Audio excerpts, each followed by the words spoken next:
ዓለምን ከፈጠረበት ጥበቡ ይልቅ ያዳነበት ጥበቡ ይበልጣል። ስለዚህ እግዚአብሔርን ጥበቡን ለማድነቅ ኃይል አይሆንንም? እንዴት አድርጎ እንዳቀረበው፣ እንዴት አድርጎ እንዳዳነው፣ እንዴት አድርጎ እንዳሰረው ለማድነቅ ኃይል ይሆንናል። ይህ ብቻ አይደለም፣ መከራ በመጣባችሁ ጊዜ ሁሉ ወደሚችል ወደ እግዚአብሔር ጩኹ ብሎ ለማስተማር ነው። ለማስተማር ነው። ጸልዩ ብሎናል አይደል? ምን በሉ? ጸልዩ ከመ ይትባኡ ወአቱ ጸልዩ ከመ ይትባኡ ሰበዙ። ወደ ፈተና እንዳትገቡ ተግታችሁ ምን በሉ? ጸልዩ። ስለዚህ ወደ ፈተና እንዳትገቡ ጸልዩ። በገባችሁ ጊዜ ምን በሉ? ጸልዩ። ስለዚህ መከራ ሲጸናበት አምላኬ አምላኬ ለምትሆይ ማለት ለማስተማር ነው። ስለዚህ ይህንን ቃል ስንሰማ መከራ ሲበዛበት ለመጸለይ ኃይል አይሆነንም? ስለዚህ አምላኬ አምላኬ ለምትሆይ ያለውን ቃል ሌሎች አምላክ አይደለም ለማለት ይጠቅሱታል። ክብር ይግባውና መጥቶ ስላለ ለእኛ ለምንድነው እግዚአብሔር ኃይል ነው። ዓለምን ያለበት ጥበቡን ለማድረቅ ኃይል ነው። በመከራ ጊዜ ለመጸለይ ኃይል ይሆነናል። የክርስቶስን ፈጻሜ ሕግ መሆኑን ለማድነቅ ለማመስገን ኃይል ይሆነናል ማለት።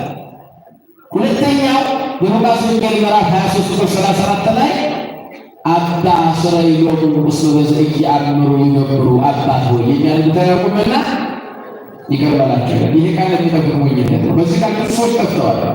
ዛሬ ዓለምን የሞሉት ክርስቶስ አማላጅ ነው ባዮች ከሚጠቅሱት ጥቅስ መካከል አንዱ ይሄ ነው። ይሄው መክሬያቸዋለሁ እኮ ማለት አልቻለም።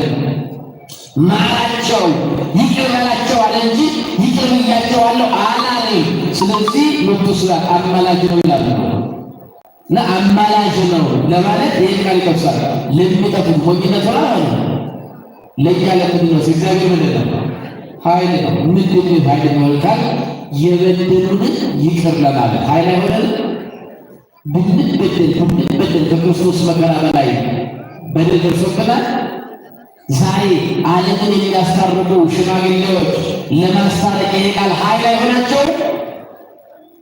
እንዲህ ያለ ሰው እንኳን ሲሆን እንዲህ ክርስቶስ እንኳን የበደሉትን ይቅር ብሎ የለምን ይቅር በል እንጂ ብለው ለማስታረቅ ይሄ ቃል ለኃይል ይሆናቸዋል። ስለዚህ የተበደልነው ይቅር ለማለት ለሽማግሌዎች ደግሞ ለማስታረቅ ይሄ ቃል አይደለም። ስለዚህ የመስቀሉ ነገር የሚጠብቁ ሞኝነት ለእኛ ለምንድን ነው? ግን እግዚአብሔር ኃይል ነው ማለት ይሄ። ሶስተኛው አባ አስረዮሙ እስመ በዘኢየአምሩ ይገብሩ አባት ሆይ አባ አማሐጽን ነፍሴ ውስተ እዴከ ቅድስት አባት ሆይ ነፍሴን በእጅህ አደራ እሰጣለሁ። ነፍሴን በእጅህ አደራ እሰጣለሁ።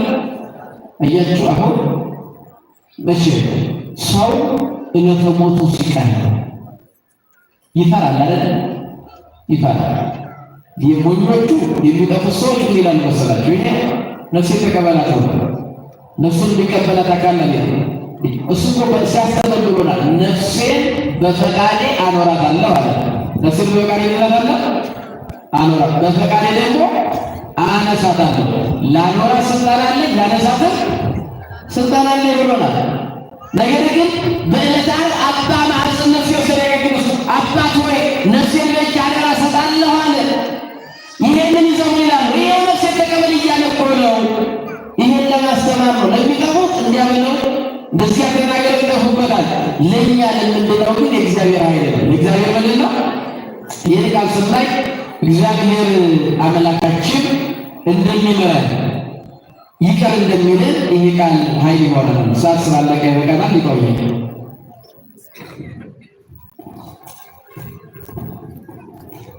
ለመምህራችን መጋቤ ሐዲስ ሰሎሞን ቃለ ሕይወት ያሰማልን፣ ቃለ ሕይወት ያሰማልን፣ በእድሜ በጤና ይጠብቅልን፣ የአገልግሎት ዘመናቸውን አምላካችን ቅዱስ እግዚአብሔር ይባርክልን።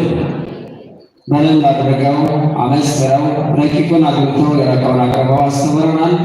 እግዚአብሔር መንፈስ ቅዱስ ለረጅም ዘመን የምስራቹን ቅዱስ ወንጌል እያገለገሉ ያዘኑትን እንዲያጽናኑ፣ የጠፉትን እንዲመልሱ፣ የወደቁትን እንዲያበረቱ እግዚአብሔር አምላክ ፈቃዱ ቃለ ሕይወት ያሰማልን።